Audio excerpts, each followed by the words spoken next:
नमस्कार। मैं विवेक तिवारी आज आप लोगों से बात करना चाहता हूँ सफलता के बारे में। सफलता, वो सफलता जो हम सब अपने जीवन में पाना चाहते हैं, सक्सेसफुल होना चाहते हैं, यशस्वी होना चाहते हैं और जिसके लिए हम बहुत मेहनत भी करते हैं। क्योंकि सफलता कभी किसी को ऐसे नहीं मिलती है। सफलता के लिए बहुत मेहनत करनी पड़ती है, बहुत दृढ़ निश्चय से काम लेना पड़ता है, बहुत डिटर्मिनेशन, पैशन, और हमें अपने आप को झोंक देना होता है अगर हम किसी भी चीज के अंदर अपने आप को सक्सेसफुल करना चाहते हैं। एक बार जब आप इस यात्रा पर निकल पड़ते हैं तो जब आप एक एक करके कदम बढ़ाना शुरू करते हैं तो आपके सामने चुनौतियां आना स्टार्ट हो जाती हैं, चुनौतियां आना शुरू हो जाती हैं। जब ये चुनौतियां आती हैं तो कई बार हम में से ज्यादातर लोग निराश हो जाते हैं, हताश हो जाते हैं, हम डिप्रेस्ड हो जाते हैं, सामना नहीं करते। कई बार गिर जाते हैं तो वापस उठना नहीं चाहते। कई बार ऐसा होता है जब ये चुनौतियां हमें गिरा देती हैं, जब ये चुनौतियां हमें निराश कर देती हैं, हताश कर देती हैं, तब ऐसी कौन सी चीज है जो आपका साथ देगी, आपको उठाएगी, आपको फिर से चलने पर मजबूर करेगी? तो वो चीज होती है आपकी आशा, आपकी उम्मीद, आपकी सोच। वो आपको दोबारा से उसी मार्ग पर अग्रसर करती है। यदि आप निराश हो गए, यदि आप हताश, यदि आपने आशा छोड़ दी, तो आप मान लीजिए कि आपने आगे बढ़ने के सारे रास्ते बंद कर दिए। तो जरूरी है कि जो आशा रूपी दीपक है, आपने उसको जलते रहने देना है, प्रज्वलित रहने देना है, उसको बुझने नहीं देना है। आपको बताना चाहता हूं, वैसे तो कहते हैं कि हमारे जीवन में सबसे बड़ा शिक्षक और सबसे बड़ा अगर गुरु कोई है तो वो हमारी माँ है। अगर हमारे जीवन में कोई सबसे ज्यादा हमारी देखभाल करने वाला है, कोई सबसे ज्यादा हमारे बारे में, हमारा हितैषी, हमारे बारे में अच्छा सोचने वाला है, तो वो हमारी माँ है। लेकिन कई बार हमारी माँ को हमारे बेहतर भविष्य के लिए, हमारे अच्छे भविष्य के लिए कई बार हमें बहुत डांटना पड़ता है, कई बार बहुत कड़े फैसले लेने पड़ते हैं हमारी माँ को। इसका एक उदाहरण मैं देना चाहता हूं। एक जानवर है जंगल में जिसे हम जिराफ के नाम से जानते हैं। आपको पता है, जिराफ, जब भी आप जीवन में निराश, हताश और परेशान होना, आप जिराफ को याद कीजिएगा, माँ जिराफ को। माँ जिराफ जब अपने बच्चे को जन्म देती है तो जैसा कि जिराफ बहुत ऊंचा होता है, बहुत लंबा होता है, तो जब माँ अपने बच्चे को जन्म देती है तो जिराफ का बच्चा ऊपर से बहुत तेजी से नीचे गिरता है।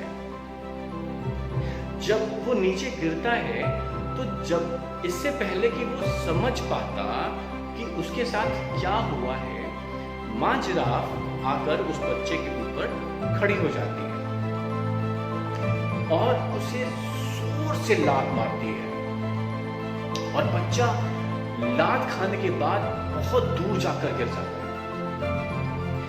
बच्चा जब गिर जाता है बहुत जोर से तो उसकी सुध बुध खो जाती है, वो ब्लैंक हो जाता है। लेकिन इससे पहले कि जब तक वो समझता कि उसके साथ क्या हुआ है, माँ जिराफ आती है और उसे एक बार फिर से जोर से लात मारती है। बच्चा फिर से एक बार बहुत दूर जाकर गिरता है और फिर से वो पूरी तरह से अपनी सुध बुध खो देता है। उसको समझ में नहीं आता कि आखिर पैदा होने के साथ ही उसके साथ ये हो क्या रहा है। जैसे ही वो जमीन पर आया, जैसे ही वो धरती पर आया, तो ये क्या होना शुरू हो गया उसके साथ में। वो बच्चा अभी तक भी संभल नहीं पाया था, समझ नहीं पाया था उसके साथ क्या हो रहा है। लेकिन माँ जिराफ आती है और एक बार फिर से जोर से उसको लात मारती है। इस बार बच्चा, उसका दिमाग खुल जाता है। वो सोचता है ये हो क्या रहा है मेरे साथ। वो अपने पैरों पर खड़े होने की कोशिश करता है। वो खड़ा होता है धीरे धीरे। बच्चा अभी पैदा हुआ है, उसके अंदर खड़े होने की क्षमता नहीं होती है, लेकिन फिर भी क्योंकि माँ उसके ऊपर एक के बाद एक के बाद एक के बाद एक प्रहार कर रही है, बच्चा अब खड़े होने को विवश हो जाता है।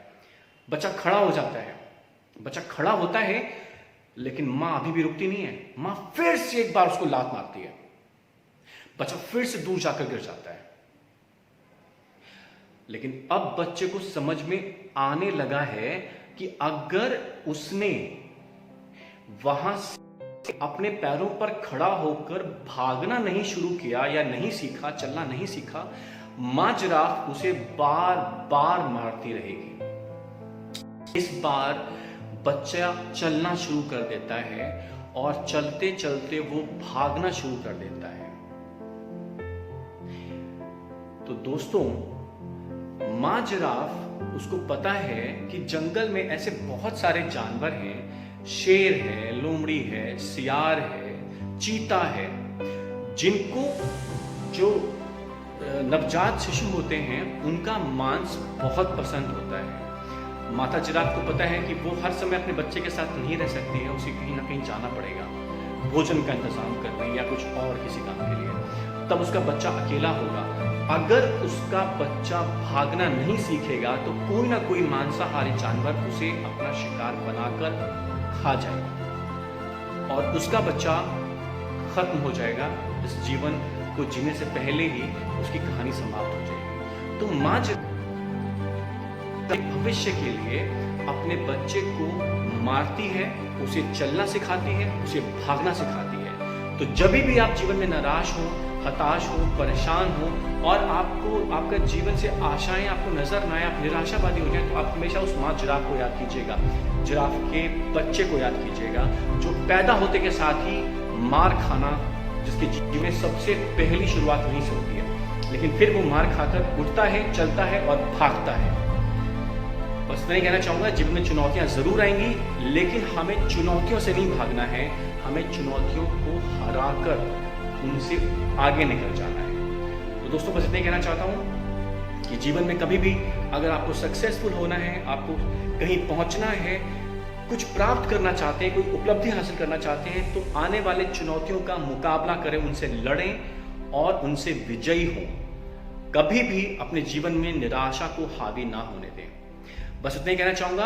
आप सभी लोग अपना बहुत बहुत ध्यान रखिए और जब भी जीवन में आपको ऐसा लगे कि अब कुछ करने को नहीं रह गया है या अब मेरे से नहीं होगा और आप गिव अप करने की स्थिति में आ जाएं, तो हमेशा मां जिराफ को याद कीजिएगा और आगे बढ़ जाइएगा। आप सभी लोगों के मंगल एवं अच्छे भविष्य की कामना करता हूं और बस इतना ही कहूंगा, कोरोना से अपने आप को सुरक्षित रखिए, सावधानियां बरतिए और अपना ध्यान रखिए। नमस्कार, जय हिंद, जय भारत।